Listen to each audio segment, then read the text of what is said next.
వాక్యంలోకి వెళ్దాం. గలతీయులకు రాసిన పత్రిక, బైబిల్ ఉన్న వారందరూ, చదవగలిగే వారందరూ బైబిల్ తీయాలి. గలతీయులకు రాసిన పత్రిక 5వ అధ్యాయము 7-8 వచనాలు చదువుకుందాం. మీరు బాగుగా పరిగెత్తుచుంటిరి, సత్యమునకు విధేయులు కాకుండా మిమ్మల్ని ఎవరు అడ్డగించెను? ఈ ప్రేరేపణ మిమ్మల్ని పిలుచుచున్న వాని వలన కలుగలేదు. చాలు. దేవునికి స్తోత్రం, దేవునికి మహిమ కలుగును గాక. ఈ వాక్యాన్ని బట్టి దేవుడు మనందరితో మాట్లాడగా 2 చేతులు పైకెత్తి దేవునికి స్తోత్రం చెల్లిద్దాం. ప్రార్థన. మహాపరిశుద్ధుడా, మహాగణుడా, నీకు వందనాలు. కృపను క్షేమను దవ తండ్రి మాకు అనుకరిస్తున్న విధానం బట్టి వందనాలు, స్తోత్రాలు. నీ గొప్ప అభిషేకము మా మధ్యలో ఉంచిన విధానం బట్టి వందనాలు. నజరుడానికి వందనాలు, స్తోత్రాలు దవ తండ్రి.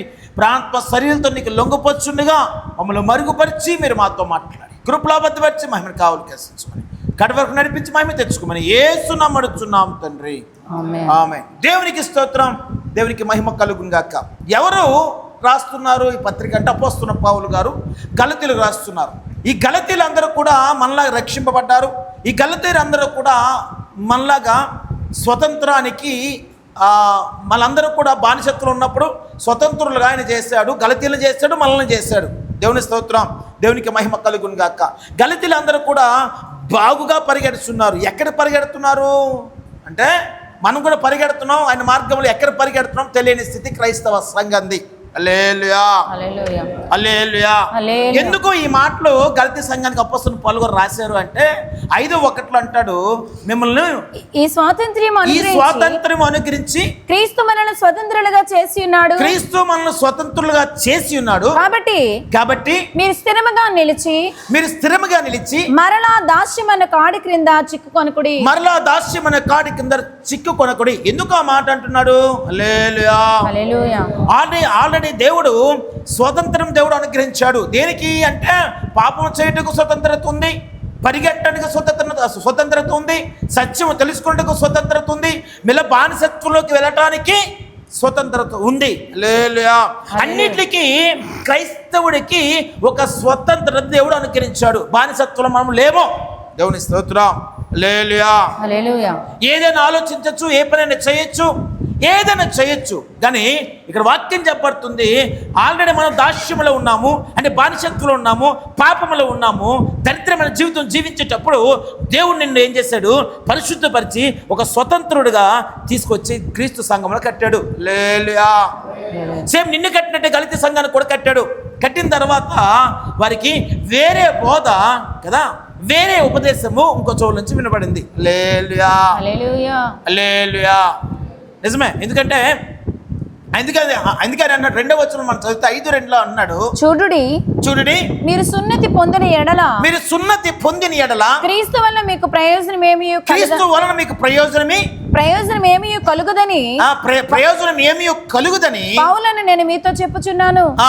ధర్మశాస్త్రం యావత్తు ఆచరింపబద్ధుడనై ఉన్నాడని సున్నతి పొందిన ప్రతి మనుష్యునికి నేను మరలా దృఢముగా చెప్పుచున్నాను.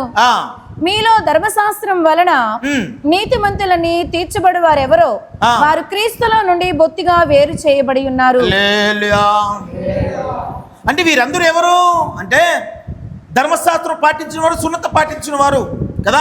వీరందరూ క్రీస్తు సంఘంలోకి వచ్చిన తర్వాత వీరందరికీ అద్భుతమైన పవిత్రత, పరిశుద్ధత చేకూర్చబడింది, స్వతంత్రత ఇవ్వబడింది. ఏదైనా చేయొచ్చు. కానీ ధర్మశాస్త్రం అనబడింది ఒక బానిసత్వంలో, ఒక కట్టుల్లో ఉంచింది కాబట్టి, సున్నత అనేది కదా ఒక కట్టుబాటులో ఉంచింది కాబట్టి దాంట్లోంచి క్రైస్తవుడు బయటకు వచ్చాడు. ఈ దినాన మనము కూడా దాంట్లోంచే బయటకు వచ్చాం. వచ్చి ఏం చేస్తున్నాం? అందుకని మీరు బావుగా పరిగెడుతున్నారు కానీ సత్యమునకు విధేయులు కాకుండా మిమ్మల్ని బావుగా పరిగెడుతున్నామా?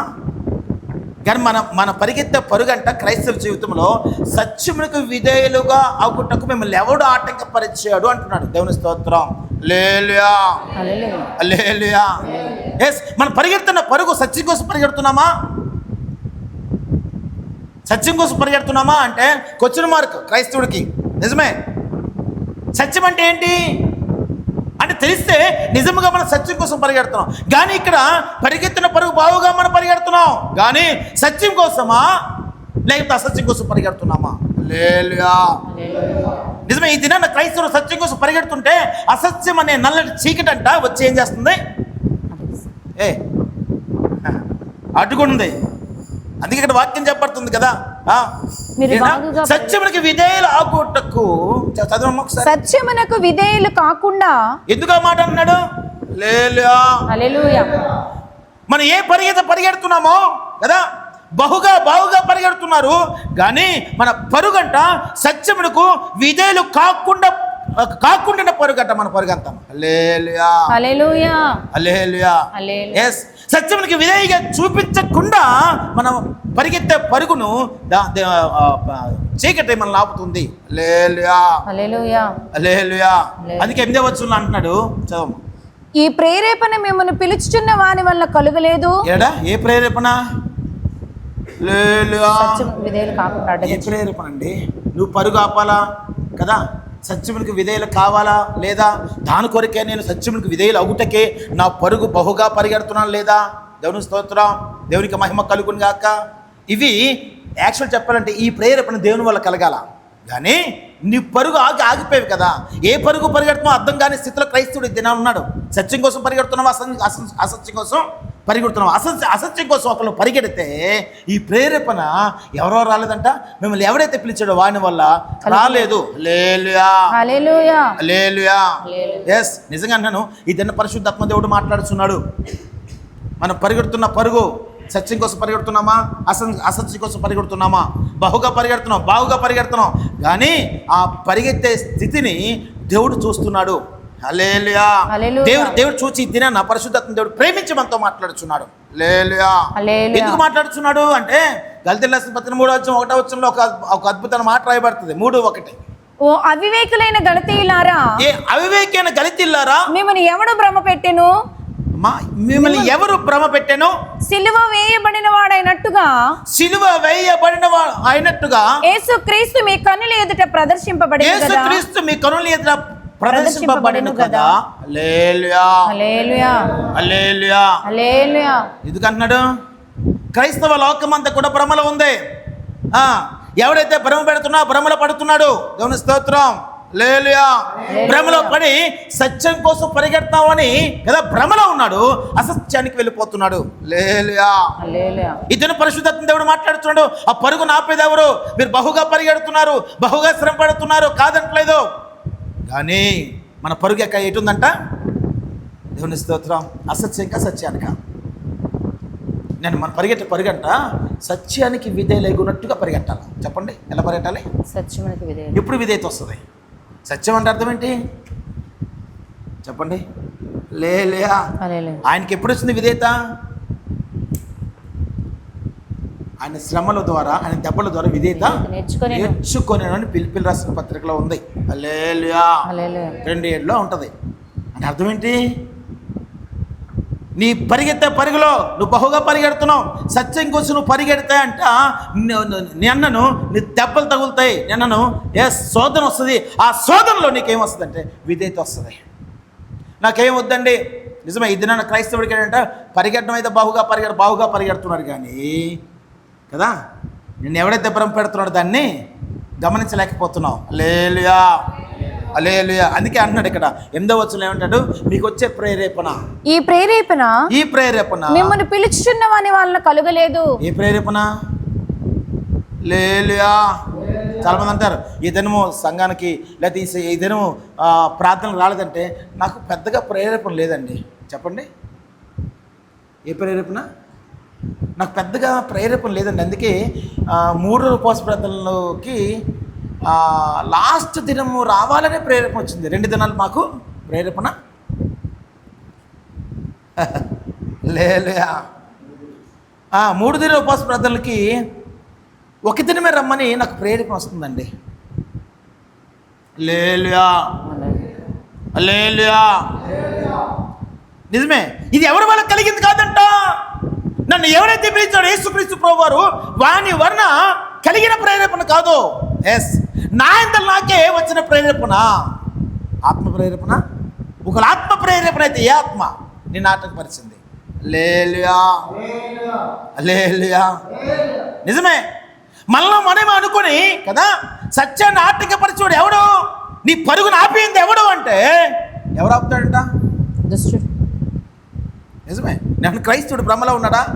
భ్రమలో ఉన్నాడు, భ్రమపడుతున్నాడు. భ్రమలోంచి ఎప్పుడు వస్తాం? పరిగెత్తడం అయితే అందరూ పరిగెడుతున్నారండి. దేవుని స్తోత్రం. హల్లెలూయా, హల్లెలూయా, హల్లెలూయా, హల్లెలూయా. నిజమే. మొదటి కొరింథీయులకు రాసిన పత్రికలో అపొస్తలుడైన పౌలు గారు 9వ అధ్యాయం 24వ వచనంలో ఒక మాట ఉంటుంది. మొదటి కొరింథీయులు 9:24. పందెపు రంగమందు పరిగెత్తు వారందరూ పరిగెత్తుదురు గాని పరిగెత్తుదురు గాని ఒక్కడే బహుమానం పొందునని మీకు తెలియదా? ఎందుకు మాట అంటాడండి? మనందరం పందెపు రంగంలో ఉన్నామా? మనందరం పరిగెడుతున్నామా? ఒక్కడే బహుమతి పొందుతాడు. ఎవరు పొందుతారు? ఆ బహుమతి ఏంటి ఉంది అంటే, నేను సత్యానికి విధేయుడు అయ్యి పరిగెత్తితే ఈ సత్యం వాడికి దొరుకుద్ది. హల్లెలూయా, హల్లెలూయా. అంతే కదా. సత్యానికి విధేయుడు అవ్వగలిగితే అద్భుతమైన పరుగు, బావుగా పరిగెట్టే పరుగంట తుదుకు జయం పొందుతుంది, లేకపోతే జయం పొందలేదు. దేవుని స్తోత్రం. బహుమానము నీకు నాకు వస్తుంది. ఈయన చెప్పే బహుమానం ఏముంది చెప్పండి? ఈయనకి ఏ బహుమానం దొరికింది? నేను సత్యం దొరికిందంట ఆయనకి. సత్యమే. ఎందుకు? సత్యానికి విధేయులయ్యాడు. నిజమే. సత్యం ఏ విధంగా నడమంటే, సత్యం అంటే యేసుక్రీస్తు ప్రభువారు కదా. అంటాడు కదా, నేనే మార్గాన్ని, నేనే సత్యాన్ని, నేనే జీవాన్ని. దేవుని స్తోత్రం. సత్యం ఏం చెప్తుంది? అసత్యం ఏం చెప్తుంది అంటే, సత్యం కంటే అసత్యము క్రైస్తవుడి దినన్నా ఎక్కువ. నిజమే. సత్యం ఏం మాట్లాడుతుందంటే, ఆయన మాటకు విధేయత చూపటమే సత్యానికి విధేయత చూపించుట. హల్లెలూయా. అంటే నీ పరుగు కదా ఆయన మాట కొరకు, దేనికైతే పరిగెత్తుకు రమ్మంటున్నాడో దాని కొరకు విధేయత చూపించి నువ్వు పరిగెత్తగలిగితే నీకు దొరికే బహుమానము సర్వసత్యం. హల్లెలూయా, హల్లెలూయా, హల్లెలూయా. ఎస్, ఆ దారిలో నీకు ఒక ఆటంకం ఉంది. ఎస్, ఏ ఆటంకం? నువ్వు పరిగెత్తే దారిలో అంట కదా ఒకడు వచ్చి అంటాడట, కాదు ఈ మార్గం కాదు, ఇంకో మార్గం ఉంది కదా, ఇలాగే పరిగెట్టట్లేదు, ఇంకో మార్గం నువ్వు పరిగెట్టచ్చు అంటాడు. దేవుని స్తోత్రం. హల్లెలూయా. నిజమే. మనుషుడికి చాలా మార్గాలు ఉన్నాయండి, కానీ దేవుడు చెప్పే కదా మార్గం ఏంటంటే, అని అంటాడు, నేను సత్యాన్ని మీకు ప్రకటిస్తున్నాను కదా, ఆ సత్యానికి నువ్వు ఆ విధేయత కలిగినట్లయితే ఆ సత్యము కొరకు నువ్వు పరుగు నువ్వు ఆపవు. హల్లెలూయా, హల్లెలూయా, హల్లెలూయా, హల్లెలూయా. అది పరిశుద్ధాత్మ దేవుడు మాట్లాడుతున్న మాట. అపోస్తలుడు పౌలు గారు అంటున్నారు, బహుగా ఆయన పరిగెడుతున్నాడట. నిజమే. ఎవరైతే ముందు పరిగెడుతూ వారికి మాత్రమే బహుమానం. ఒకసారి ఇలా రిపీట్ చెప్పి 9:24. పందెపు రంగమందు పరిగెత్తు వారందరూ పరిగెత్తుదురు గాని ఒక్కడే బహుమానం పొందురని మీకు తెలియదా? ఒక్కరే బహుమానం పొందురని మీకు తెలియదా? అటువలే మీరు బహుమానం పొందినట్లుగా పరిగెత్తుడి. హల్లెలూయా, హల్లెలూయా. అంటే బహుమానం పొందినట్లుగా పరిగెత్తుడంటే ముందు పరిగెట్టమన్నా చెప్పండి. మరి ఈ వాక్యం ప్రకారం అదే కదండి. 10 మందికి రన్నింగ్ రేస్ పెట్టాం, అందులో ఒకడు ముందు పరిగెడితే కదా అవునా? 18 రంగుల్లో ముందు పరిగెడితే బహుమానం వస్తుందా? అంతే కదా. కానీ ఇక్కడ వాక్యం ఏం చెప్పబడుతుంది? ముందు పరిగెట్టే వెనక పరిగెట్టు. దేవుని స్తోత్రం. కానీ సత్యానికి విధేయులు అగునట్టుగా పరిగెడితే నీకు బహుమానం వస్తుంది. నేను ఉదయకాలన్నా కదా తెల్లవారు 9 గంటల చర్చికి వస్తే బహుమానం వస్తుందా? నేను ఎప్పుడు మీ అందరికంటే ముందు రక్షణ పొందిన బహుమానం వస్తుందా? చెప్పండి. నేను ఎప్పుడో రక్షణ పొందాను అంటారు చాలామంది. మేము 30 సంవత్సరాలు అయింది పెద్ద రక్షణ పొంది. వస్తుందా బహుమానం? వస్తుందా? నువ్వెప్పుడు పొందు రక్షణ కదా, బహుమానం ఎప్పుడు వస్తుంది చెప్పండి? ఏదైతే సత్యం ఉందో, ఏదైతే ఆయన మాట్లాడుచున్నాడో, ఏదైతే వాక్యం ఉందో కదా, ఆ వాక్యానికి నువ్వు విధేయత చూపించినట్లయితే, విధేయత అంటే అర్థం ఏంటి చెప్పండి? లోబడుటేనా? హల్లెలూయా, హల్లెలూయా, హల్లెలూయా. ఇగో దేవుడు మాట్లాడుతున్నాడు, నువ్వు ఇలా పరిగెడితే కదా, సత్యానికి విధేయులై నువ్వు పరిగెడితే దేవుని స్తోత్రం, ఒక నీకు నూతన కృప జరుగుద్ది. ఒకరు పరిగెట్టకపోతే హల్లెలూయా, హల్లెలూయా. అందుకే అక్కడ వాక్యం మనం చదువుకున్నాం కదా, మొదటి కొరింథీయులకు రాసిన పత్రిక 9:24 కదా, మీరు బహుమానం వచ్చులాగా పరిగెట్టుడి. హల్లెలూయా. కానీ ఇదేనా బహుమానం వచ్చేలాగా క్రైస్తవ సంఘము పరిగెత్తలేకపోతుంది. మిమ్మల్ని ఎవడో ఆటంకపరుస్తున్నాడు. ఎవడో చెప్పండి, మనం చదువుకున్న మూలవాక్యంలో ఎవడో ఆటంకపరుస్తున్నాడు? మిమ్మల్ని ఎవడు ఆటంకపరిచాడు? మీ పరుగుని ఎవరు ఆపాడు అంటున్నాడు. ఆటంకపరచుడు పరుగును కూడా ఆపలేదు. జాగ్రత్త. మళ్ళీ ఆటంకపరచువాడు చర్చికి వెళ్ళొద్దని చెప్పడం. జాగ్రత్త వినాలా. మళ్ళీ ఆటంకపరచువాడు, నీ పరుగును ఆటంకపరచువాడు చర్చికి వెళ్ళొద్దని చెప్పడం. నువ్వు వెళ్ళు, కానీ సత్యానికి లోబడకో. నువ్వు వెళ్ళు, పరిశుద్ధంగా ఉండకో. నువ్వు వెళ్ళు, వాక్యాన్ని నమ్మకో. నువ్వు వెళ్ళు, వాక్యానుసారంగా జీవించుకో. బాగుంది కదా బోధ? బాగుందా? లేలే అంటే అదే స్లో పాయిజన్ లాగా ఎవడో ఇది కనబడ్డావు, ఇదే భ్రమ అంట. ఎస్, నిజమే. ఎందుకంటే దేవుడు ఆయన ఎవరు రక్తం ఇచ్చి నిన్ను నన్ను రక్షించాడు కదా. రక్షిస్తే మనం ఏం చేస్తున్నాం? అందుకే చాలామంది సంఘానికి వస్తారు. అద్భుతం, కాదంటలేదు. అన్ని కూటాల్లో పాల్గొంటారు, బాగానే ఉంటుంది. కానీ వాక్యానికి విధేయులై ఉండలేడు. ఎవడో నిన్ను ఆపుతున్నాడు, గమనించలేవు. అమ్మో, ఈ ప్రేరేపణ కదా, నన్ను పిలిచిన వాడు ఎవరైతే ఉన్నాడో దేవుడి వల్ల రాలేదో, దేవుని స్తోత్రం. అయితే ఈ ప్రేరేపణ ఎక్కడ నుంచి వచ్చింది? దేవుని స్తోత్రం. ఏ ప్రేరేపణ? నువ్వు వెళ్ళు సంఘానికి, కానీ పరిశుద్ధపరచబడకు. నువ్వు వెళ్ళు సంఘానికి, కానీ పవిత్రపరచబడకు. నువ్వు వెళ్ళు సంఘానికి, కానీ సత్యానికి నువ్వు విధేయులు కాకుండా ఉండు. అదే బోధ. హల్లెలూయా, హల్లెలూయా, హల్లెలూయా. ఇవన్నీ అందుకే క్రైస్తవ సంఘాలు, క్రైస్తవులు ఈ మధ్యన చాలా ఎక్కువ అవుతున్నారు కదా. చాలామంది రక్షింపడుతున్నారు కదా. చాలామంది విశ్వాసహీనులై పారిపోవడం, కొంతమంది అయితే చాలామంది కూడా చేర్చబడుతున్నారు, కట్టబడుతున్నారు, కాదట్లే. కానీ మన విశ్వాసం ఈ పరుగులో కదా సత్యానికి విధేయత చూపించే పరిగెడుతున్నామా? నేను చూపకుండా నేను ఆటంకపరిచేవాడు ఎవరో నువ్వు గమనించగలుగుతున్నావా? గమనించగలుగుతున్నావా? గమనించగలిగితే అంట, అమ్మో, ఈ ప్రేరేపణ, ఈ ప్రేరణ నా దేవుని దగ్గర నుంచి, నా ప్రియుని దగ్గర రాలేదో. దేవుని స్తోత్రం. ఎవరి దగ్గర నుంచి వచ్చింది? నన్ను ఎవడో ఒకడు ఆటంకపరుస్తున్నాడు. ఆడెవడో, ఆడ పక్కన చూడడం కాదు, లోకంలో చూడడం కాదు, నాలో ఉన్నాడు. నాలో ఉన్నాడు, ఆడు నన్ను ఆటంకపరుస్తున్నాడు. ఎవడన్నావు అంటే, నువ్వు అపోస్తలుల పౌలు ఒక మాట అంటారు, నేను మంచి చేయాలన్నా మంచి చేయలేకపోతున్నాను. ఎందుకంటే ఆ మాట అంటాడు చూడండి. రోమీయులకు రాసిన పత్రిక 6వ అధ్యాయం అనుకుంటే ఆ మాట ఉంటుంది వాక్యం. 6వ అధ్యాయము 7-8 అనుకుంటా, అదేనమ్మా. 7వ అధ్యాయం రోమీయులకు రాసిన పత్రిక 7వ అధ్యాయము 21 నుంచి అనుకుంటా. కాబట్టి మేలు చేయగోరు నాకు కీడు చేయట కలుగుచున్నదని ఒక నియమం నాకు కనబడుచున్నది. ఏమంటున్నాడు? మేలు చేయగోరు నాకు కీడు చేయట కలుగుచున్నదని ఒక నియమం నాకు కనబడు. నేను మేలు చేద్దాం అనుకున్నాను, కానీ కీడు చేయాలని ఒక నియమం నాలో ఉంది. దేవుని స్తోత్రం. ఎందుకు చేయలేకపోతున్నాడు అంటే, ఈయన కూడా పరుగు ఆటంకపరుస్తుందా? సత్యాన్ని, నిజమే, సత్యానికి విధేయత చూపకుండా అపోస్తున్న పౌరులాటను కూడా ఆటంకపరుస్తుందా? ఎస్, ఆటంకపరుస్తుంది. అందుకే ఈయన గమనించేశాడు. ఏది మనం ఏది గమనించలేం. ఎవరిలో ఉంది చెప్పండి? మేలు కీడు ఎవరిలో ఉంది? మేలు కీడు ఎవరిలో ఉంది? నాలో ఉంది కదా. మేలు చేయాలన్నా నేను చేయొచ్చు, కీడు చేయాలన్నా నేను చేయొచ్చు. ఒకరిని తిట్టాలన్నా నిన్ను తిట్టగలను, ఒకరిని మెచ్చుకోవాలన్నా సమస్తం నాలో ఉన్నాయి. నువ్వు ఎవరినో చూపించక్కర్లేదు. హల్లెలూయా. సమస్తం నాలో ఉన్నాయి కాబట్టి ఈడు మంచోడు కాదు, ఈడు వల్ల నేను ధైర్యాన్ని చూపించక్కర్లేదు. నీలో ఉండే ముందు నీకు నీవు కదా ఏం చేయాలట? పవిత్రపరచుకోగలిగితే, ఇగో వాక్యం ఇది కదా కదా, ఈ వాక్యానికి కదా సత్యానికి నేను లోబడితే నా పరుగు కదా నా పరుగు కలిగిన బహుమానము నేను ఆఖరికి పొందుకోగలను, చివరికి పొందుకోగలను.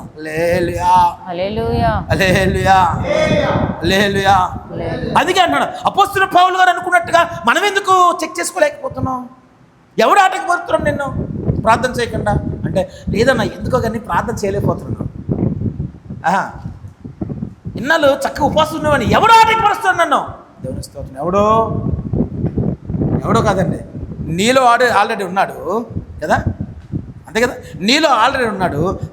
ఆ వాడిని నువ్వు కనిపెట్టగలిగితే, మనం చదువుకున్నాం అదే కదా. 5:7 ఏమంటాడు ఒకసారి రిపీట్ చేయమా. గలతీయులు 5:7. మీరు బాగుగా పరిగెత్తుచుంటిరి, సత్యమునకు విధేయులు కాకుండా మిమ్మల్ని ఎవడో అడ్డగించెను.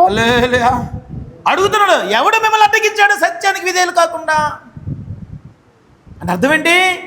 నేను చెప్పాలా?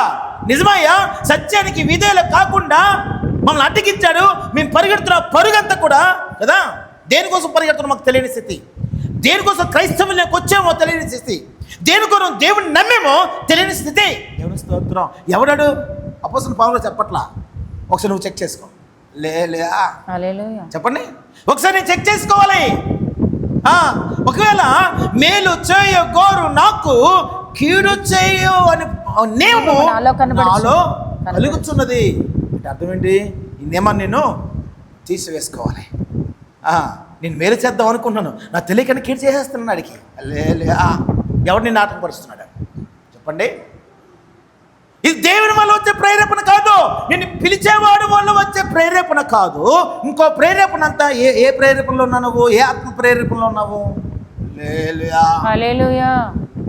నిజమైన ఆత్మ ప్రేరేపణలు నువ్వు ఉంటే అంట, నిజమయ్యా ఇదేంటి నేను రాంగ్గా నడుస్తున్నాను, నేను దేనికోసం పరిగెడుతున్నాను అర్థం కాని స్థితిలో ఈ దినాన క్రైస్తవ సంఘంలో పరిగెడుతున్నాను, క్రైస్తవ విశ్వాసంలో పరిగెడుతున్నాను. దేనికోసం పరిగెడుతున్నాను అంటే ఆయన చిత్తము నెరవేర్చుటకు, ఆయన చిత్తానికి గది విధేయులు అగుటకు, అంతే కదా. హల్లెలూయా. ఆయన సత్యానికి విధేయులు అగుటకు అంటే నువ్వు పరిగెట్టాలి. హల్లెలూయా. ఈ దినాన ఆయన సత్యానికి విధేయులు అగుట. ఎవరైనా విధేయులు కాగలుగుతున్నారా? అంటే కదా సత్యం ఎవరు? నేనే. ఈ వాక్యమే సత్యం, సత్యం నేనే, దేవుడు నేనే, ఈ వాక్యమే దేవుడు. దేవుని స్తోత్రం, దేవునికి మహిమ కలుగును గాక. ఎప్పుడండి పరిగెత్తగలం? హల్లెలూయా. హల్లెలూయా. అందుకే గలితీయులను అడుగుతున్నాడు, ఏ అవివేకం గలితీయులారా, మిమ్మల్ని ఎవరు భ్రమపరిచాడో, మిమ్మల్ని ఎవరు ఆటంకపరిచాడో? అద్భుతంగా రక్షింపడ్డారు కదా, అవునా? అద్భుతంగా రక్షింపడ్డారు కదా, రక్షింపడ్డారా లేదా? అద్భుతంగా స్వతంత్రంగా చేయబడ్డారు కదా. మీరు దాస్యం అనే కాడి కిందకి మీకు మీరే వెళ్తున్నారు, జాగ్రత్త. నిజమే. అందుకే గలతీయులు 1:6 చదవమ్మా. గలతీయులు 1:6. క్రీస్తు కృపను బట్టి మిమ్మల్ని పిలిచిన వారిని విడిచి, క్రీస్తు కృపను బట్టి మిమ్మల్ని పిలిచిన వారిని పిలిచి భిన్నమైన సువార్త తట్టుకు మీరు ఇంత త్వరగా తిరిగిపోవడం చూడగా నాకు ఆశ్చర్యం అగుచున్నది. ఏమన్నాడు? మనం పిలిచిన వారిని మనం విడిచంట భిన్నమైన సువార్తకు మీరు ఇంత త్వరగా తిరిగిపోవడం చూడగా నాకు ఆశ్చర్యం కలుగుతుంది. ఏ గలతీయులారా, వాళ్ళు ఏ భిన్నమైన సువార్త తిరిగారు? పెద్ద తేడా కనబడదండి, పెద్ద తేడా లేదో. దేవుని స్తోత్రం. వాళ్ళు మార్గాన్ని వదలలేదు, పరుగు పందాన్ని వదలలేదు. దేవుని స్తోత్రం. కానీ ఇంకొక సువార్త, ఇంకొక ఉపదేశము వాళ్ళకి చోటు చేసుకుంది. ఏంటది? ఈజీ ఏంటి చెప్పండి? మన శనివారం చెప్పా వాక్యం ఏంటి? చాలా ఈజీ. ఏంటి? ధర్మశాస్త్రము అనుసరించి నిర్దోషంగా నడుచుకునే వారు ధన్యులు. దేని అనుసరిస్తున్నాం? చాలా ఈజీ అయిన మెథడ్స్ కావాలి. నేను చెప్పాను కదా, మన సంఘానికి వచ్చిన వాళ్ళందరూ గుండ్లు కొట్టుకొని, సంఘానికి వస్తున్న వారందరూ గుండ్లు కొట్టి రావాలంటే దేవునికి స్తోత్రం, సంఘం పెరగదా? గోపి 100 మంది తీసుకొస్తాడు, మన సీన్ మీద 100 మంది తీసుకొస్తాడు. మా సంఘంలో దేవుని స్తోత్రం గుండు కొట్టుకొని కూర్చుంటే మేలు దొరుకుతుందంట. అయిన పడి చివరి నుంచి మోకాల మీద నడిచి సంఘంలోకి వస్తే మేలు దొరుకుతుందంట. భిన్నమైన సువార్త ఇది వదలలేదు, వదలకుండా కదా త్వరగా సువార్తకి ఆ ఉపదేశానికి తిరిగిపోయాం. దేవుని స్తోత్రం. హల్లెలూయా. నేను ఊహించలేదు తొందరగా తిరుగుతారని. ఏ గలతీయులారా, ఎందుకంటే మీకు స్వతంత్రత ఇవ్వబడింది, దాస్యమైన కాడి కింద మీరు లేరు. కానీ మీకు తెలియకుండానే మీరు దాస్యమైన కాడి కిందకు, పాపం కిందకు మీరు చేర్చబడుతున్నారు. స్తోత్రం. ఏదైతే వాక్యము మీ దగ్గరకు వచ్చిందో ఆ వాక్యానికి మీరు, ఆ వాక్యమైన సత్యానికి మీరు విధేయత చూపించలేకపోతున్నారు. ఆ సత్యం కొరకు కదా మనం ఏం చేస్తున్నాం? ముందుగా పరిగెట్టలేకపోతున్నాం. నన్న ముందు పరిగెట్టడానికి అర్థం ఏంటి చెప్పండి? సత్యం కొరకు ముందు పరిగెట్టినోడికి బహుమానం వస్తుంది. దేవుని స్తోత్రం. ఇక్కడ పరుగు పందెం చెప్పబడింది, ఇక్కడ వాక్యం చెప్పబడుతుంది. ఎవడైతే సత్యం కొరకు పరిగెడతాడో, విధేయత గల సత్యం కొరకు వారికి మాత్రమే బహుమానం వస్తుంది. హల్లెలూయా, హల్లెలూయా, హల్లెలూయా. ఎస్, వారికి తప్ప ఇంకొకరికి రాదు. ఓకే, ఎబ్రిల్ రాసిన పత్రికలో 12వ అధ్యాయంలో 1-2 వచనం మనం చూస్తే, ఎబ్రిలు 12:1-2 వచనాలు. ఇంత గొప్ప సాక్షి సమూహము మేఘం వలె మనల్ని ఆవరించి ఉన్నందున మనము కూడా ప్రతి భారమును సులువుగా చిక్కులుపెట్టి పాపమును విడిచిపెట్టి విశ్వాసమునకు కర్తయు దానిని కొనసాగించువాడునని యేసు వైపు చూచుచు మన ఎదుట ఉంచబడిన పందెముల ఓపికతో పరిగెత్తుదుము. మన ఎదుట ఒక పందెం ఉంచబడింది. చాలా మంది అనుకుంటారు నిజమే ఇది పందెము కదా, అంతకంటే ముందు పరిగెట్టు, మంచిది కాదట్లేదు. కానీ దేనికోసం పరిగెట్టాలా చెప్పండి? దేనికోసం పరిగెట్టాలా? లేదండి, మాకు దేనికోసం మాకు అనవసరం, ముందు పరిగెడితే చాలు. ఆయన అంటాడు, మనం చదువుకున్న మూలవాక్యంలో చెప్పబడుతుంది, ఏం చెప్పబడుతుంది? సత్యము కొరకు విధేయత కలిగి నా కృప కొరకు మనం పరిగెట్టాలంట. సత్యమునికి విధేయత కలిగి నువ్వు పరిగెడితే నీకేం దొరుకుద్ది? దేవుని స్తోత్రం. ఏం దొరుకుద్ది? అందుకే పై వచనంలో మన 12వ వచనం చదువుకున్నాం, 12 ఎబ్రిలు 12:1-2 చదువుకున్నాం కదా. మనం కూడా ప్రతి భారమును సులువుగా చిక్కులుపెట్టిన పాపమును విడిచిపెట్టి విశ్వాసమునకు కర్తయగు దాన్ని కొనసాగించిన వాడిని యేసుని వైపు చూచుచు. ఏంటడా? ఎవరికైనా చూడాలి? యేసు వైపు. ఒక రన్నింగ్ చేసిన పరుగు పందెంలో వాడికి ఏంటంటే ముందు గిఫ్టే కనబడుతుంది. ఏం కనబడుతుంది? బహుమానమే. తోటలేటి బహుమానమే. నేను ఎలాగైనా బహుమానము కొట్టాలి. ఈ 10 మందిలో నేను ఫస్ట్ పరిగెడితే ఒక బహుమానం వస్తుంది. నిజమే. కానీ మనం ఏం చేస్తున్నాం? మనం పరిగెడుతున్నాం, కానీ యేసు వైపు మాత్రము చూడట్లేదు. దేని వైపు చూడగలుగుతున్నాం? యేసు వైపు చూచుట అంటే నేను అన్నాను సత్యములకు విధేయగల ఆత్మ కలిగి ఉండుట. చెప్పండి, యేసు వైపు చూచుట అంటే అర్థం ఏంటంటే ఏదైతే ఆయన దగ్గర నుంచి మాట వస్తుందో, ఏ వాక్యం అయితే నువ్వు వింటున్నావో దానికి విధులయ్యి కదా, లోబడి అయ్యా నిజమే నేను అలాగే నడాలయ్యా. స్తోత్రం.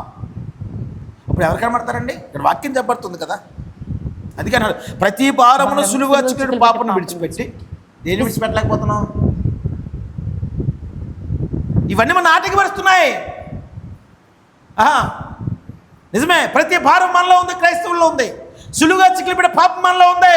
ఇవన్నీ ఏం చేస్తున్నాయంటే క్రీస్తుకు విధేయులు కాకుండా, సత్యములకు విధేయులు కాకుండా ఇవి నిన్ను ఆటంకపరుస్తున్నాయి. ఎవరు నిన్ను ఆటంకపరుస్తాడంటే అయ్యా ఇవన్నీ నాలో ఉన్నాయని ప్రార్థన చేయాలా? చెప్పండి, ఎవడు నిన్ను ఆటంకపరుస్తున్నాడంటే ఇవన్నీ నాలో ఉన్నాయి, క్రీస్తు ప్రేమ పొందకుండా.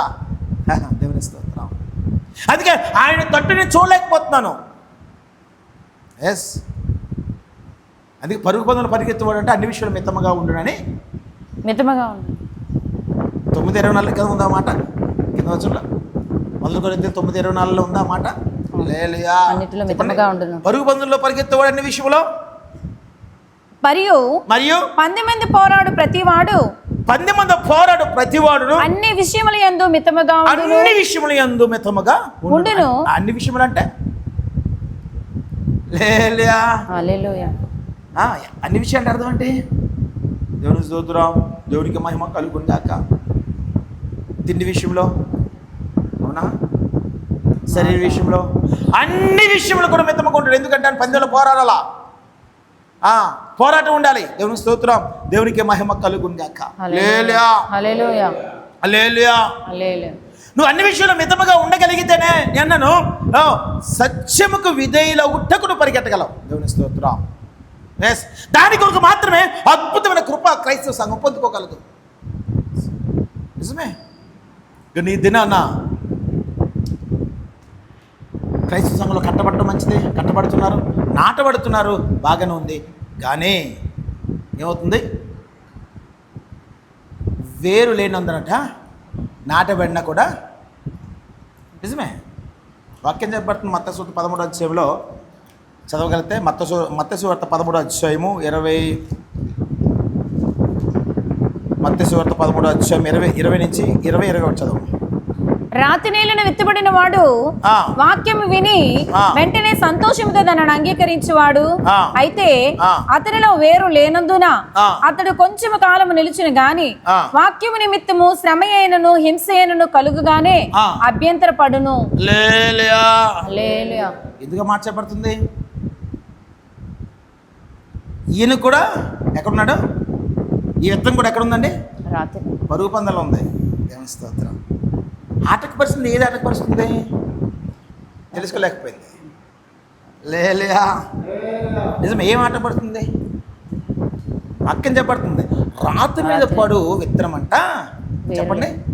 అక్కడ రాతి మీద పడు విత్తనం గురించి ఒక యేసుక్రీస్తు ప్రభువు చెబుతూ కదా, రాతి మీద పడు విత్తనం ఎవడు అని చెప్తున్నాడు ఇక్కడ, అంతే కదా? 20-21లో రాతి నేలను విత్తబడిన వాడు వాక్యం విని వెంటనే సంతోషంతో దాన్ని అంగీకరించేవాడు. ఇదేంటి? అంగీకరించాడు కదా. లేలుయా హల్లెలూయా. అంటే అర్థం ఏంటి? ఒక రాతి హృదయం నీకుంది, సంఘంలో కట్టబడతాం, మంచిదే. సంతోషంగా వాక్యం తీసుకుంటాం, తీసుకొని వాక్యం కూడా నాటబడుతుందంట. అంటే విత్తనం కూడా నాటబడుతుంది. దేవుని స్తోత్రం. నాటబడుతుందా? ఎస్, నాటబడుతుంది. 21లో ఏమంటున్నాడు? అయితే అతనిలో వేరు లేనందున అతడు కొంతకాలం నిలిచిన గాని వాక్యం నిమిత్తము శ్రమ అయినను హింస అయినను కలుగుగానే అభ్యంతరము పడును. ఎస్, నిన్నను ఈ వ్యక్తి కూడా బహుగా పరిగెడుతున్నాడా చెప్పాలా? ఎందుకంటే ఆశతో అంగీకరించాడు కదా వాక్యాన్ని. అంగీకరిస్తే సరిపోదు, జాగ్రత్త ఆలకించాలి. వాక్యం అంగీకరిస్తే సరిపోదండి. హల్లెలూయా కదా. అంగీకరించి సంతోషంతో అంగీకరించి, ఇందుకీ ఆ వాక్యము నాలో నాటిందా?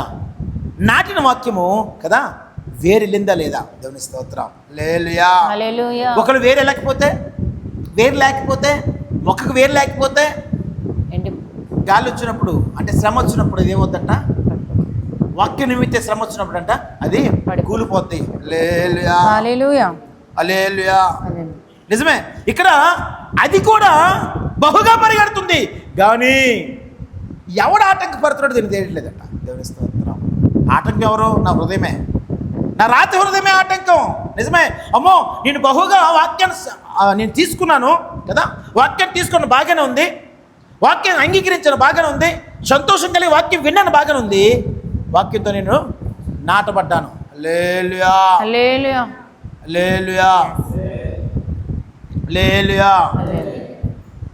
నిజమే. వాక్యంతో నేను నాటబడ్డాను. వాక్యంతో నాటబడితే ఒకవేళ వేరు కిందకి వెళ్తే ఏ గాలి వచ్చినా ఏదొచ్చినా, అందుకని ఈ దినాన క్రైస్తవుడి జీవితంలో అంట బహుగా పరిగెడుతున్నావు, బాగానే ఉంది, కానీ నీ పరుగు సత్యానికి విధేయులగున్నట్లుగా పరిగెట్టగలుగుతున్నావా? ఒకవేళ సత్యానికి విధేయులగుటకు పరిగెత్తినప్పుడు నేను ఆపేవాడు ఎవడో అంటే, అయ్యా నా రాతిగల హృదయమే అని చెక్ చేసుకోవాలి. ఈ రాతిగల హృదయము వాక్యాన్ని అంగీకరిస్తుంది, సంతోషంతో దాన్ని యాక్సెప్ట్ చేస్తుందంట. కానీ వాక్యానుసారమైన శ్రమ వచ్చినప్పుడు అంట అది కూలిపోద్ది, పడిపోద్దని వాక్యం చెప్పబడుతుంది. అంటే అర్థం ఏంటి? వాక్యం తీసుకోవడం తప్పులేదు, వాక్యం తీసుకోవడంలో తప్పులేదు. తప్పుందా? తప్పులేదు. ఆనందించడంలో తప్పుందా? తప్పులేదు. తీసుకోవచ్చు, దేవుని స్తోత్రం. కానీ నాటబడింది రాతి మీద నాటబడుతుందా, నేల మీద నాటబడుతుందా? ఒక రాతి మీద అయితే, అయ్యా ఈ రాతి హృదయం తీసివేయ్యా, ఇంకా బండరాతి హృదయంలాగా ఉంది నాది, తీసివేయ్యా, ఇగో వేరు కిందకి నాటబట్టలేదు. నిజమే, ఆ వేరే సత్యం అండి. దేవుని స్తోత్రం. సత్యంలో నిలబడవాడు, సత్యంలో కట్టబడ్డవాడు, సత్యానికి విధేయత చూపువాడు అని. ఎందుకు ఈ మాటలు వచ్చాయంటే, సత్యానికి విధేయత ఎవడు చూపగలడంటే నీ వేరు, నీ విశ్వాసం అనే వేరు, నీతి యొక్క వేరు అది ఎక్కడికి వెళ్ళాలట? భూమికి లోతుకి వెళ్ళిపోవాలా. ఒకవేళ ఇంకా నువ్వు దున్నబడలేదేమో, ఇంకా నీ హృదయం రాతి హృదయంలో ఉందేమో, దేవుని స్తోత్రం.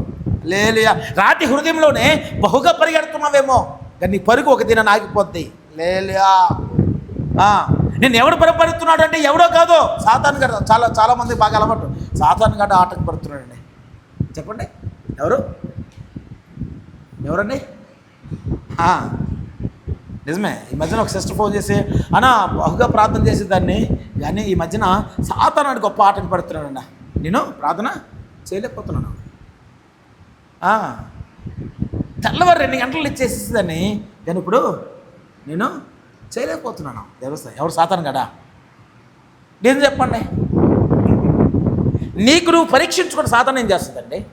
నీకు నీవు అమ్మో ఈ రాతి హృదయం నాలో ఉంది అని కదా ఆలోచించి కదా మోకరించి కన్నీరు కార్చి అయ్యా ఈ రాతి హృదయం తీసివేయి. ఒకవేళ రాతి హృదయం ఉంటే నా పరుగులు ఇదే ఆటంకం లేదు. అందుకన్నాను చాలామంది క్రైస్తవులు రాతి హృదయం ఉంటుంది, వాళ్ళ జీవితం ఎలాగుంటుందంటే చక్కగా అంగీకరిస్తారు. వాక్యం ఉందా, వాక్యం అంగీకరిస్తారని ఉందా లేదా? లేలియా. నిజమే. అద్భుతంగా వాళ్ళు నాటపడతారు. ఎక్కడ నాటపడతారు? రాతి హృదయంలో నాటపడతారా? దేవుని స్తోత్రం, దేవునికి మహిమ కలుగును గాక. హల్లెలూయా హల్లెలూయా హల్లెలూయా. నిజమే, అద్భుతంగా వారు నాటపడతారని వాక్యం చెప్పబడుతుంది. కానీ ఎవడైతే ఆటంకపడుతాడో వాడికి ఎవడు ఆటంకపడుతున్నాడో వీళ్ళు చెక్ చేసుకోలేరు. నిజమే. ఈ ప్రేరేపణ ఎవరి వల్ల వచ్చింది? నేను మీరు పిలిచిన వాడి వల్ల రాలేదని వీళ్ళు గమనించలేరంట. హల్లెలూయా హల్లెలూయా. నిజమే. అందుకే మనం హెబ్రీలు 12లో చదువుకున్నాం కదా, ఇక్కడ వాక్యం చెప్పబడుతుంది. హెబ్రీలు 12లో ఏం చెప్పబడుతుంది? మనము కూడా ప్రతి భారమును సులువుగా చిక్కులుపెట్టిన పాపను విడిచిపెట్టి విశ్వాసంలో కర్తయ్య దాన్ని కొనసాగించువాడని యేసు వైపు చూచుచు మన ఎదుట ఉంచబడిన పందెమును ఓపికతో పరిగెత్తుదము. హల్లెలూయా. ఒకళ్ళు ఓపికతో పరిగెత్తకపోతే అది కానీ నన్ను బహుగా పరిగెడుతున్నామా లేదా? హల్లెలూయా హల్లెలూయా హల్లెలూయా. ఇది వాక్యం చెప్పబడుతుంది కదా, ఏమంటుంది? నేనే మార్గాన్ని, నేనే సత్యాన్ని, నేనే చేయవాడిని. మంచిది. దేవుని స్తోత్రం. మార్గంలో ఎంటర్ అయిన వాడు దేనికోసం పరిగెట్టాలంట? సత్యానికి విధేయులయ్యి నువ్వు పరిగెడితే నీ మార్గం నువ్వు కంప్లీట్ చేయగలవు, లేకపోతే కంప్లీట్ చేయలేవు. యోహాను 14:6లో ఉంది కదా, అంటాడు కదా, నేనే మార్గాన్ని, నేనే సత్యాన్ని, నేనే జీవాన్ని. ఎందుకు ఆ మాట చెప్పబడుతుంది? హల్లెలూయా హల్లెలూయా. అరే మార్గంలో ఎంటర్ అయిన వాడు దేవుని స్తోత్రం. దేని చూడాలంటే సత్యాన్ని చూడగలిగితే, సత్యానికి విధేయత చూపించగలిగితే అది కంప్లీట్ చేయగలవు, లేదు కంప్లీట్ అవ్వదండి. నాటకపరుస్తుందా? ఎవరిని నాటకపరుస్తున్నాడు? అన్న చొవ్వే నాకు ఆటంకపరుస్తుంది. ఎందుకంటే ఇంకో బోధ, ఇంకొక ఉపదేశం ఎవడో కాదండి. అందుకే అన్నాను, క్రైస్తవుడా నీకు నీవు చెక్ చేసుకుంటే, వాక్యం ఆలకించి నీవు అంగీకరిస్తున్నాను కదా అనుకోవద్దు. అర్థమవుతుందా? అంగీకరించి నీవు వాక్యాన్ని బట్టి శ్రమ వస్తే నువ్వు తట్టుకోగలుగుతున్నావా? తట్టుకోలేకపోయావా? దేవుని స్తోత్రం. నువ్వు ఆ రాయిని తీసుకోలేకపోతున్నావు, రాయి నీకు ఆటంకం. దేవుని స్తోత్రం. రాతి హృదయము ఆటంకం. నువ్వు దున్నబడలేదు, బహుగా వాక్యంలో విస్తరించబడట్లేదు. దేవుని స్తోత్రం. హల్లెలూయా హల్లెలూయా. ఎవడు ఆటంకం? ఎవడు కాదండి. దేవుని స్తోత్రం. దేవునికి మహిమ కలుగును గాక. ఏది నన్ను ఏ ప్రేరేపణ మన ప్రేరేపిస్తుంది చెప్పగలమా? ఏ ప్రేరేపణ? హల్లెలూయా హల్లెలూయా. ఏ ప్రేరేపణ అండి? ఆత్మ ప్రేరేపణ. ఏ ప్రేరేపణ బట్టి మనము నేను మన విశ్వాసంలో కొనసాగుతున్నాం? ఆత్మ ప్రేరేపణ అవును కదా. హల్లెలూయా హల్లెలూయా. అది పరిశుద్ధాత్మ దేవుడు ఈ దినాన మనం ప్రేమించి మనతో మాట్లాడుతున్నాడు. నిజమే, నమ్ముకున్నాం కాదంటలేదు, దేవుని సన్నిధికి వచ్చామని కాదంటలేదు. ఒక నూతన గొప్ప దేవుడు మనకు అనుగ్రహించాడు. నన్ను కూడా స్వతంత్రంగా చేశాడు. ఎందుకు స్వతంత్రంగా చేశాడు అంటే, దేనికి స్వతంత్రంగా చేశాడు చెప్పండి? పాత నిబంధనలో స్వతంత్రత లేదండి. పాత నిబంధనలో స్వతంత్రత లేదు. పాపం చేస్తే గొర్రెపిల్ల పట్టుకొని యాజకుడి దగ్గరికి వెళ్తే యాజకుడు బలిపీఠం దగ్గర అర్పించి కదా, నీ అర్పణ అంగీకరించబడింది అంటేనే ఆ బలి దగ్గర నుంచి ఈ వ్యక్తి కదలాల. హల్లెలూయా హల్లెలూయా. అది పాత నిబంధన. కొత్త నిబంధనలు ఏంటి? కొత్త నిబంధనలు ఏంటి? ఇవన్నీ కూడా కొట్టివేయబడ్డాయి. ఇవన్నీ కూడా కొట్టివేయబడ్డాయి. నీవు మోకరించి కన్నీరు కార్చి ప్రార్థన చేయగలిగితే ఒక నూతన కృప సంఘం పొందుకుంటుంది. ఎస్, ఒక నూతన కృప సంఘం పొందుకోగలదు, లేదా నూతన కృప సంఘము పొందుకోలేదు. హల్లెలూయా హల్లెలూయా. బలేర్పనైనా పాప క్షమాపణైనా ఏదైనా మనకి మనము మోకరించి కదా కన్నీరు కార్చి ప్రార్థన చేయగలిగితే నూతన కృప సంఘానికి దేవుడు అనుగ్రహించగలడు, లేకపోతే నూతన కృప సంఘానికి దేవుడు అనుగ్రహించలేడు. హల్లెలూయా. అది ఇదే పరిశుద్ధాత్మ దేవుడు ప్రేమించి మాట్లాడుతున్న మాట. నిజమే, స్వతంత్రం అయ్యాం, బాగా స్వతంత్రత మనకి ఇచ్చాడు. దాస్యమైన కాడి కింద మళ్ళీ మనము ఏం చేయాలంట? తిరిగి వెళ్ళకూడదు. హల్లెలూయా హల్లెలూయా. అనేక బోధలు ఈ దేశంలో ఉన్నాయి. నిజమే, క్రైస్తవులు అనేక బోధలు ఉన్నాయి. దేవుని స్తోత్రం. ఒకే ఒక బాధ, సత్యానికి అగు బోధ ఏదైతే ఉందో దాంట్లో నువ్వు కట్టబడితే అద్భుతమే. దేవుని స్తోత్రం. దానికి కట్టబడకుండా నీ పరుగు ఆపడానికి దేవుని స్తోత్రం. హల్లెలూయా. సాతాను గాడు ఏం చేస్తున్నాడంటే పక్క నుంచి ఆపుతున్నాడు. హల్లెలూయా. అందుకే పరిశుద్ధాత్మ దేవుడు ఇతను ప్రేమించి మాట్లాడుతున్నాడు. నిజమా? మళ్ళీ ఎవరు ఆటంకపరుస్తున్నారు చెప్తావా? చెప్పండి, ఎవరు ఆటంకపరుస్తున్నారు?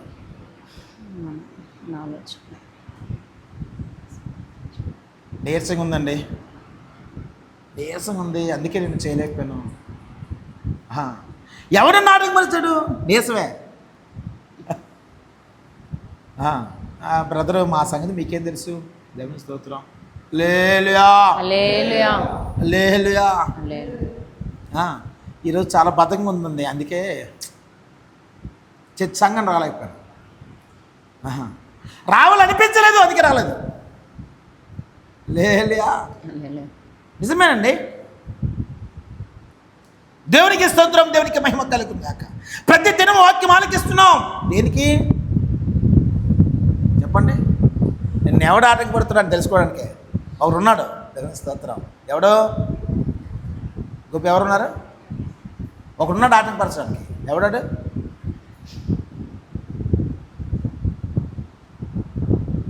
టక్కన క్రైస్తవులు ఉంటారు. ఉన్నాడని సాతాన్ గాడు ఉన్నాడు. దేవుని స్తోత్రం. ఒకడున్నాడు. ఎవడు ఆటంకపరచడానికి?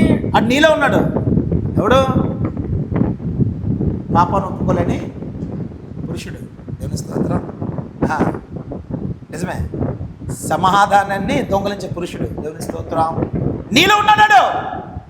నిజమే, వాక్యం ఆలకిస్తున్నావు కానీ నీవు మారు మనసు పొందలేకపోతున్నావు. వాక్యం ఆలకిస్తున్నావు, సంతోషంగా తీసుకుంటున్నావు కానీ బాబా నీ బండరాతి హృదయంతో ఉన్నావు కాబట్టి అది ఆడుతుంది, నాటకం కాదండి. హల్లెలూయా. వాక్యం ఆలకించయ్యా, నిన్ను బండరాతితో హృదయంతో ఉన్నాను కదా, దీన్ని బ్రద్దలు చేయి. అప్పుడు ఈ వాక్యము మంచి నేలగా నన్ను సిద్ధపరచు. ఈ వాక్యం నేలలో నాటబడుతుంది. శోధన వచ్చినా, శ్రమ వచ్చినా అప్పుడు నిన్ను నిలబడగలను. హల్లెలూయా హల్లెలూయా. ఇదేనా మన ప్రార్థనలు ఏం చేస్తున్నాం? అయ్యా సాతానుగాడు ఆటంకపడుతున్నాడు అయ్యా. చెప్పండి. అయ్యా సాతానుగాడు శోధిస్తున్నాడు అయ్యా. అయ్యా ప్రార్థనకి వెళ్ళకుండా ఆడు ఆపెత్తున్నాడు అయ్యా. స్తోత్రం కదా. మన ప్రార్థనలు అలాగే ఉంటాయి కదా. చిన్న ఇంట్లో సమాధానం లేకపోతే అయ్యా సాతానుగాడు చెప్పండి ఇంట్లో సమాధానం లేకుండా చేస్తున్నాడు అయ్యా. దేవుడి కంటే సాతాన్ని ఎక్కువ కొలుస్తాము మనం. మన ప్రార్థనలు కూడా దేవా కృప చూపన్నాం. అయ్యా సాతాను గెల చేస్తున్నాడు అయ్యా, అని చంపి అని కాల్చే అని పొడిసే. దేవుడి స్తోత్రం. ఆడికే ఎలాగొంది ఇచ్చాకిని ఒకటి ఉంది. ఆ టైం వచ్చే వరకు నువ్వు ఎంత ప్రార్థన చేసినా అలాగే ఉంటాడు. ఇక్కడ ఏం ప్రార్థన చేయాలి చెప్పండి? అయ్యా సంపూర్ణ మారు మనసు నాకి. అయ్యా రాత్రి హృదయం నాకు ఉంది, వాక్యం వింటున్నా కదా, ఆసక్తి వింటున్నాను, నేను అంగీకరిస్తున్నాను కానీ అది నాకు రాత్రి హృదయం ఉండడం వల్ల వేరు కిందకి వెళ్ళలేదు. శ్రమ వచ్చినప్పుడు అది పడిపోతున్నాను, సోదరు వచ్చినప్పుడు పడిపోతున్నాను. దేవుని స్తోత్రం. హల్లెలూయా హల్లెలూయా. నిజమే, సరైన మారు మనసు లేదు కాబట్టి పరుగు పందెంలో ఉందాం అనుకున్నాను కానీ నా పరుగు సత్యానికి విధేయతగా పరిగెట్టలేదు. సత్యానికి విధేయత చూపించినట్టుగా పరిగెట్టలేదు నేను. హల్లెలూయా. హల్లెలూయా. ఇది తండ్రి వల్ల పుట్టే ప్రేరేపణ కాదో, నిన్ను పిలిచేవాడు ఎవరైతే పిలుస్తున్నాడో వాని వల్ల కలిగే ప్రేరేపణ కాదట. దేవుని స్తోత్రం. నీలో ఒక ఎవరున్నారు, ఆటంకపరిచేవాడు ఒకడు ఉన్నాడు. అపోస్తలుడు పౌలు గారు అన్నట్టుగా ఒక నియమమే ఉంది, ఒక పాప నియమమే ఉంది, ఒక దుష్ట నియమమే ఉంది. ఆ నియమము ఏమవుతుందట, మనలోంచి బయటికి వెళ్ళలేకపోతుంది. హల్లెలూయా. హల్లెలూయా. హల్లెలూయా. నిజమే. మన విత్తనం గురించి చెప్పినప్పుడు కదా, మనం యేసుక్రీస్తు ప్రభువు చెప్పారు. ఎవరు కూడా చెప్పారు, శిష్యులు చెప్తున్నాడు ఇదంతా. వాళ్ళకి అర్థం కాకపోతే మెల్ల వివరించి చెప్పాడు ఇదంతా. దారి పక్క పట్టిన విత్తనాలు కదా, ముళ్ళ తుప్పలు పడే విత్తనం, మంచి నెలన పడిన విత్తనం. మంచి నెలలో ఏమైంది, అద్భుతంగా అంటే ఎవరి మాట ఆలకించుతుంది, దేవుడిస్తాం, అద్భుతంగా నాటుతుంది. హల్లెలూయా. హల్లెలూయా.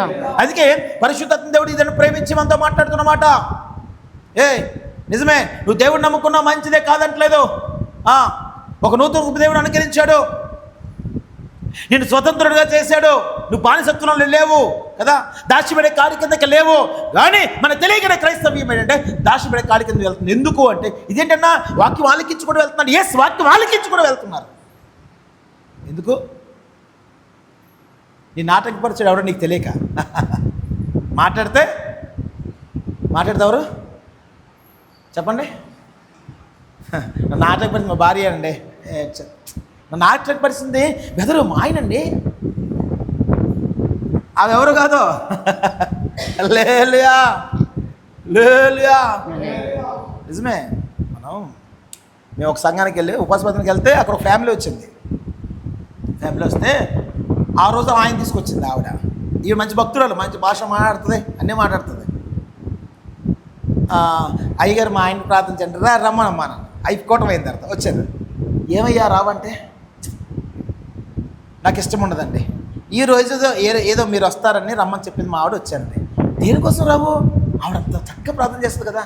నేను రాకపోవడం కారణం ఆవిడేనండి. అందు చెప్పండి. మంచిగా భాష మాట్లాడుతుంది, ప్రాసెస్ చెప్తుంది, బొట్టుగా ఏవి ఉండవు, మంచి సూపరు. తిరిగి ఆయన కంపెనీ ఈడు అస్సలు మాట వినండి, మీరు కొంచెం చెప్పండి అయ్యారు రమ్మని ఏమన్నా. వచ్చారు చక్కగా వచ్చి చేత కట్టాడు. అయ్యగారు ప్రార్థన చేయండి అన్నాడు. ఏమయ్యా రావంటే, నేను రాకపోవడం కారణం ఆవిడే అంది అన్నాడు. ఏం చేయాలా?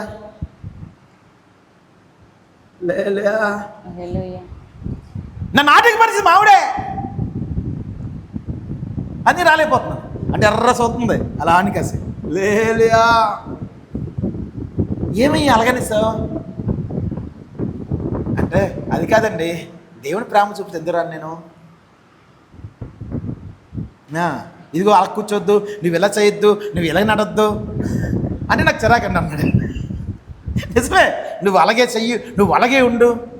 నేను దేవుళ్ళకి వచ్చినా తెలుసుకుంటాను, కానీ నీవు నాకేం చేయాలి, ప్రేమ చూపించాలి కదా. నేను రాలేకపోతాను. సింపుల్. అంటే వీళ్ళు ఏమనుకుంటారంటే, అమ్మో నా కుటుంబంలో రక్షింపడిపోయాను, నా భర్త వల్ల సమాధానం లేదు. కాదో, దేవుని స్తోత్రం. నువ్వు రక్షింపబడి ఏం చేస్తున్నావు, దేవుని ప్రేమ చూపించలేకపోతున్నావు అంతే. ఆటంకపరిచిపోయాడు ఎవడు? ఆ స్వభావం, దేవుని యొక్క ప్రేమ స్వభావం నాలో లేదు కాబట్టి నేనే మా ఆయనకి ఆటంకం ఉన్నాను, అంతే కదా. అంతేనా? అందుకే ఆటంకం ఎవరు అని గల్తీలు అడుగుతున్నాడు. నేను మాట ఆటంకపరిచింది ఎవడు? ఇప్పుడు నేను అడుగుతున్నాను కదా, మీ కుటుంబాల్లో సోదరం కావచ్చు, సమాధానం లేని స్థితి కావచ్చు, నీకేదైనా కావచ్చు, మిమ్మల్ని ఆటంకపరిచింది ఎవడు అంటే, నాలో నా ఆత్మే, నాలో నా దరిద్రమే, నాలో ఉన్న ఇంకా మారు మనసు లేని స్వభావమే ఆటంకపరుస్తుంది. హల్లెలూయా. అంతే కదా. అందుకే అన్నాను, వీరి వల్ల ఆటంకం, వాళ్ళ వల్ల ఆటంకం కాదు. ముందు నీవు చెక్ చేసుకుంటే ఎవడు ఆటంకం అన్నది నాకు తెలియాలా. దేవునికి స్తోత్రం. అపొస్తలుడు పౌలు క్వశ్చన్ వేస్తున్నాడు వాళ్ళకి, ఎవడరా మిమ్మల్ని ఆటంకపరిచేవాడు? దేవునికి స్తోత్రం. చెప్పండి.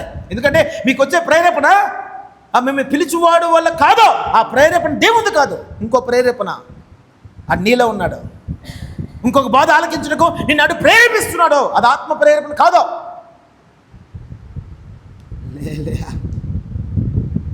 ఎస్, అందుకే పరిశుద్ధాత్మ దేవుడు ప్రేమించి మాట్లాడుతూ అపొస్తలుడు పౌలు గారిని ద్వారా నన్ను గల్తీలతో కూడా మాట్లాడుతున్నాడా. ఈ దినము నీతో మాట్లాడుతున్నాడా, ఈ దినము నాతో మాట్లాడుతున్నాడా, అందరితో కూడా దేవుడు మాట్లాడుతున్నాడా. హల్లెలూయా హల్లెలూయా హల్లెలూయా. హల్లెలూయా. కానీ ఈ దినం సంఘము ఏ విధంగా ఉంది చెప్పండి. మేము దేవుని తెలుసుకున్నామండి చెప్పండి. మా కుటుంబంలో ఇంకా ముగ్గురు ఉన్నారు.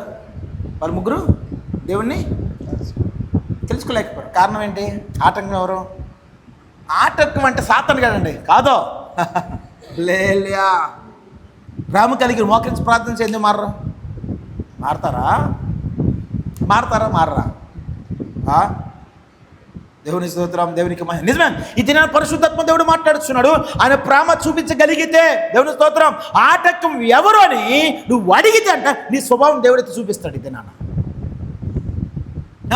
గల్తీల స్వభావం మారలేదు,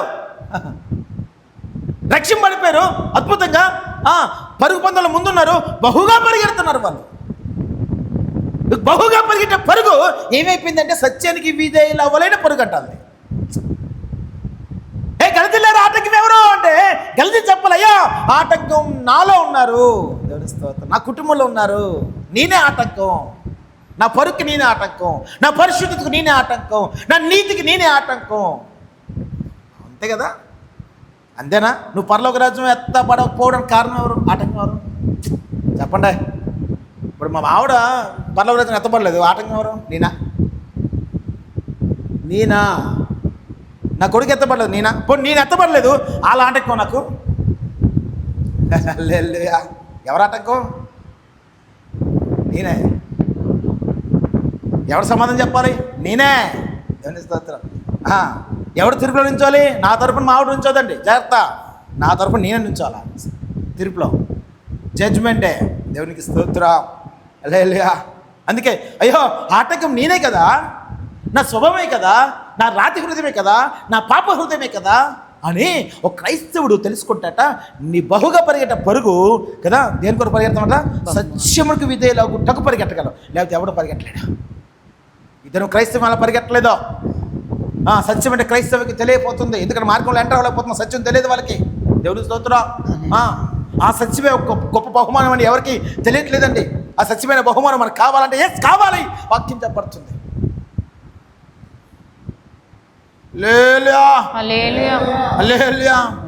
ఈ దినం అడుగుతున్నాను, మీ భక్తి జీవితానికి నేను అన్నాను, మీ విశ్వాస జీవితంలో అద్భుతమైన పరుగు పందులు ఉన్నారు కదా, ఆ పరుగు పందు కంప్లీట్ చేయబోవడానికి కారణం ఎవరు? ఆటంకం ఎవరు చెప్పండి, చెప్పగలరా? ఎవరు ఆటంకం? నాకు నేనే అండి. చెప్పుకోగలరా? సంపూర్ణంగా మారు మనసు రాలేదండి ఇంకాను. మారు మనసు వస్తే ఆ మాట అంటావా నువ్వు? అంతే కదా. మరణంతో వచ్చినప్పుడు ఏమన్నావు? మరణంతో నీ దగ్గరికి వచ్చినప్పుడు ఏమన్నావు? ఇప్పుడు నీతో నేను వచ్చేస్తే పరలోక రాజ్యం వెళ్ళను. లేయా, ఆటంకం అడ్డగించింది మరణదోత కాదో. దేవుని స్తోత్రం. అంటే నువ్వు ఇలాగే ఉండరా అని చెప్పింది ఎవరు? నీ స్వభావమే కదా. అవును కదా. అంటే ఈ వాక్యానికి నువ్వు పరిగెడుతున్నావు. దేనికోసం పరిగెట్టాలి అంటే ఈ వాక్యానికి విధేయ, అంటే సత్యమైన వాక్యానికి విధేయులాగుటకు నువ్వు పరిగెడితే, నేను పరిగెడితే, సంఘం పరిగెడితే అంట ఒక నూతన కృప నీ సిద్ధమే. అపోస్తలుడు పౌలు అంటారు కదా, బ్రతుకుట క్రీస్తు కొరకే, చావైతే లాభము. హల్లెలూయా. ఆ కృప ఎవరు దొరుకుతుంది? ఇద్దరు పరిశుద్ధాత్మ దేవుడు మాట్లాడుతున్నాడు కాబట్టి, ఆన్లైన్లో ఉన్నవారు కావచ్చు, యూట్యూబ్లో ఆలకిస్తున్నవారు కావచ్చు, నిజమే బహుగా పరిగెడుతున్నామని సరదాపడద్దాం. దానికి దేనికోసం పరిగెడుతున్నాం ఒకసారి మనం గుర్తెరిగితే, నిజమే సత్యం కోసం విధేయులు అవుటకు పరిగెడుతున్నామా, లేకపోతే సత్యం కోసం పరిగెట్టలేకపోతున్నామా? పరుగు అనేది కామనే. దేవుని స్తోత్రం. దాన్ని దేనికోసం పరిగెడుతున్నాం కావాలా? దానికోసం సత్యం కోసం విధేయులు అవుటకు పరిగెడుతున్నాం. నాటకపరచుకుంటే ఎవడో అది నువ్వు క్రైస్తవుడు గ్రహించగలిగితే ధన్యతే. ఆ గ్రహించగల ఆత్మ దేవుడు మనకు అనుగ్రహించును గాక. మోకరించిన ప్రార్థన చేసుకుందాం. చూద్దురాం చూద్దురాం చూద్దురాం చూద్దురాం చూద్దురాం చూద్దురాం చూద్దురాం చూద్దురాం చూద్దురాం చూద్దురాం చూద్దురాం చూద్దురాం చూద్దురాం చూద్దురామయ్యా చూద్దురాం.